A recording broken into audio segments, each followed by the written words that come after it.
రేసులో మాత్రం నవీన్ యాదవ్ ఇంకోటి ఇంపార్టెంట్ చెప్పుకోవచ్చు అంటే ఇప్పుడు పార్టీ అధికారంలో ఉంది, అది ప్లస్ అయితే అది ప్లస్ అవుతుంది, అది ప్లస్ అవుతుంది కాబట్టి నవీన్ యాదవ్ రేసులో అయితే ముందు ఫస్ట్ లో ఉండని చెప్పుకోవచ్చు.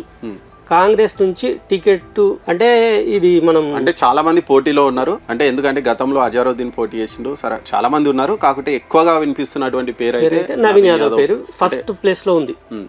అజారుద్దీన్ అభ్యర్థిత్వానికి ఎంఐఎం ఒప్పుకోకపోవచ్చు అంటున్నారు కాబట్టి నవీన్ యాదవ్ పేరు ఫస్ట్ అయితే నవీన్ యాదవ్ పేరు అయితే ఫస్ట్ ప్లేస్ లో అయితే వినిపిస్తుంది. నాకు చాలా పాజిటివ్స్ కూడా కనిపిస్తున్నాయి. మనకు గతంలో పోటీ మంచి ఫాలోయింగ్, గతంలో 2 సార్లు ఇదే కాన్స్టిట్యున్సీ నుంచి పోటీ చేసి ఒకసారి సెకండ్ ప్లేస్ లో ఉన్నారు, మరి ఇంకోసారి ఇండిపెండెంట్ గా పోటీ చేసి కూడా మనం ఇంతకు ముందు 18,000 ఓట్లు వచ్చిన అప్పుడు బీజేపీ కంటే ఎక్కువ ఓట్లు ఆయనకే వచ్చినాయి. ఇండిపెండెంట్ గా బీజేపీకి 16,000 వస్తే నవీన్ యాదవ్ కు 18,000 ఓట్లు వచ్చాయి. అంటే ఆయనకు ఆ ఫాలోయింగ్ ఖచ్చితంగా ఉంది, మాస్ ఫాలోయింగ్ ఉంది. ఈ జూబ్లీ హిల్స్ లో చాలా మంది అనుకుంటాం జూబ్లీ హిల్స్ అంటే రిచ్ నియోజకవర్గం అనుకుంటాం, కానీ ఎవరైతే ఎలైట్ పీపుల్ ఉన్నారో వాళ్ళు అసలు ఓట్లేయడానికి బయటికి రారు.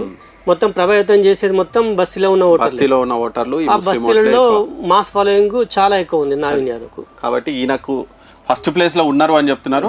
ముందున్నారు ఫస్ట్ ప్లేస్ లో అయితే ఈయన ఉన్నారు అని చెప్తున్నారు. చాలా పాజిటివ్స్ అయితే నాకు కనిపిస్తున్నాయి. మరి చూడాలి అంటే